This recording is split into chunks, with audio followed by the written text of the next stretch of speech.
নমস্কার বন্ধুরা, মেখে রাখা আটা দিয়ে দুর্দান্ত স্বাদের একটি রেসিপি আজ আমি তোমাদের সঙ্গে শেয়ার করব, যেটা বাচ্চাদের স্কুলের টিফিনে বা বিকেলে যখন তখন কিন্তু বানিয়ে দিতে পারো। খুব কম সময়ে তৈরি দুর্দান্ত স্বাদের এই রেসিপিটি এতটাই টেস্টি হয় যে বাচ্চারা কিন্তু কোনোদিন স্কুল থেকে টিফিন ফেরত নিয়ে আসবে না। তাহলে চলো দেখে নেওয়া যাক পুরো ভিডিওটা। সকালে ব্রেকফাস্ট বানানোর পর বাকি আটাটা ফ্রিজে রেখে দিয়েছিলাম। এবার আধ ঘন্টা আগে ফ্রিজ থেকে এটাকে বের করে রাখলাম। আটাটা নর্মাল হতে হতে একটা থালায় একটা গ্রেটার নিয়ে নিলাম। দুটো মিডিয়াম সাইজের আলু আগে থেকেই খোসা ছাড়িয়ে বেশ পরিষ্কার করে ধুয়ে নিয়েছি। এবার গ্রেটারে আলু দুটোকে গ্রেট করে নিতে হবে। এর আগেও কিন্তু আমি তোমাদের সঙ্গে ব্রেকফাস্ট বা টিফিনে দেওয়ার জন্য অনেক রকম রেসিপি শেয়ার করেছিলাম। তার মধ্যে কোন রেসিপিগুলো বেশি ভালো লেগেছে প্লিজ আমায় কমেন্টসে জানাতে ভুলো না। আলু দুটোকে এরকম মিহিভাবে গ্রেট করে নেবার পর একটা বাটিতে সমস্ত আলুগুলোকে তুলে নিচ্ছি। এবার 2-3 বার পরিষ্কার জলে আলুগুলোকে ধুয়ে নিতে হবে, যাতে আলুর মধ্যে থাকা সমস্ত স্টার্চটা বেরিয়ে যায়। এবার একটা ছাঁকনির উপরে সমস্ত আলুগুলোকে তুলে নেবার পর জলটাকে ছেঁকে পুরোপুরি ফেলে দিতে হবে। এভাবে হাত দিয়ে চেপে চেপে বাকি জলটা সম্পূর্ণ নিংড়ে ফেলে দিতে হবে। এবার এই আলুগুলোকে আবারও একটা বাটিতে তুলে নিলাম। এবার এর সঙ্গে মিশিয়ে দিচ্ছি পরিমাণ মতো নুন আর একটা ম্যাজিক মশলার প্যাকেট থেকে অর্ধেকটা ম্যাজিক মশলা গুঁড়ো দিয়ে দিলাম, 1/2 চা চামচ পরিমাণ গোলমরিচ গুঁড়ো বা ব্ল্যাক পেপার। এবার আলুর সঙ্গে সমস্ত মশলাটা খুব ভালোভাবে মেখে নিতে হবে। আলুগুলোকে এবার সাইডে রেখে আটার বাটিটা থেকে 4টে রুটি পরিমাণ লেচি কেটে নিচ্ছি।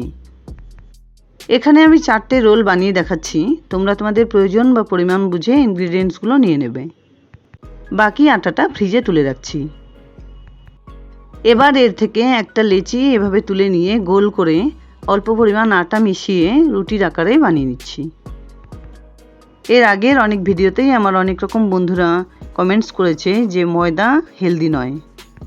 অবশ্যই হেলদি নয়, ফ্যাট তো প্রচুর পরিমাণে থাকে, তাই এই রেসিপিতে আমি কিন্তু সম্পূর্ণভাবে আটাই ব্যবহার করেছি। লেচিটাকে রুটির আকারে এভাবে বেলে নেবার পর 1 টেবিল স্পুন তেল খুব ভালোভাবে রুটিটার উপরে ছড়িয়ে দিলাম। এবার 1-1.5 চামচ আলু মাখাটা এভাবে সুন্দর করে রুটির চারদিকে ছড়িয়ে দিতে হবে। যতটা পরিমাণ আলু নিলে রুটিটার চারদিকে বেশ ভালোভাবে লাগিয়ে নেওয়া যাবে ততটাই কিন্তু নিয়ে নিতে হবে। এটাকে এভাবে সেট করে নেবার পর সঙ্গে সঙ্গে ভেজে নিতে হবে। ঠিক একইভাবে প্রত্যেকটা রুটি কিন্তু বেলে নিতে হবে। এবার একটা প্যান গরম করে ফ্লেমটাকে মিডিয়ামে রেখে 1 টেবিল স্পুন বাটার প্যানে ছড়িয়ে দিলাম। বাটার বাচ্চাদের জন্য সত্যি হেলদি, তবে বাটার অ্যাভেলেবেল না থাকলে তেল দিলেও কিন্তু ভালো হবে।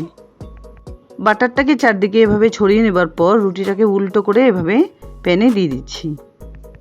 মিডিয়াম ফ্লেমে 1-1.5 মিনিট এভাবে ভেজে নেবার পর খুব সাবধানে এটাকে উল্টে দিতে হবে। উল্টে দেবার সময় আলুগুলো একটু এদিক ওদিক হতেই পারে, তবে উল্টে দিয়ে আবারও সেট করে নেওয়া যাবে। রুটিটাকে উল্টে দিয়ে আরও কিছুটা পরিমাণ বাটার রুটির চারদিকে এভাবে ছড়িয়ে দিতে হবে। একটা সাইড চেপে চেপে এভাবে ভেজে নেবার পর আবারও উল্টে দিচ্ছি। একটা একটা করে পরোটা এভাবে ভেজে নেবার পর খুব সুন্দরভাবে ডেকোরেট করে তোমাদের সামনে দেখিয়ে দেব। তবে কিভাবে ডেকোরেট করব সেটাও দেখার প্রশ্ন। একটা গাজর আগে থেকেই গ্রেট করে রেখেছিলাম, তার থেকে কিছুটা পরিমাণ গাজর এভাবে রুটিটার একটা সাইডে সাজিয়ে দিলাম। দিয়ে দিলাম একটু পেঁয়াজ কুচি। পেঁয়াজ কুচি না দিতে চাইলে এখানে শসা কুচিও ইউজ করতে পারো। বাচ্চাদের পছন্দ অনুযায়ী একটু লঙ্কা কুচিও দিতে পারো। এর উপর দিয়ে দিলাম কিছুটা পরিমাণ টমেটো সস। সবশেষে এর উপর দিয়ে স্প্রেড করে দিচ্ছি কিছুটা পরিমাণ মেয়োনিজ। মেয়োনিজ কিন্তু বাচ্চাদের খুব পছন্দ। টমেটো কেচাপের সঙ্গে মেয়োনিজ ইউজ করে এই রেসিপিটি যদি তোমরা বানিয়ে একবার বাচ্চাদের খাওয়াতে পারো তাহলে দেখবে বারবার বানিয়ে খাওয়ানোর বায়না করবে। এবার একটা একটা করে এভাবে রোল বানিয়ে সুন্দর করে আমি এটাকে সাজিয়ে দিয়েছি। যাই হোক, স্কুল বা বিকেলের টিফিনে বানিয়ে খাওয়ানোর জন্য দুর্দান্ত স্বাদের রোল রেসিপি আমার রেডি অ্যান্ড সার্ভড। আশা করছি বন্ধুরা আমার এই রেসিপিটি তোমাদের খুব পছন্দ হয়েছে। যদি এতটুকুও ভালো লেগে থাকে তাহলে প্লিজ ভিডিওটাকে একটা লাইক করো, শেয়ার করো ফ্যামিলি ফ্রেন্ডসদের সঙ্গে।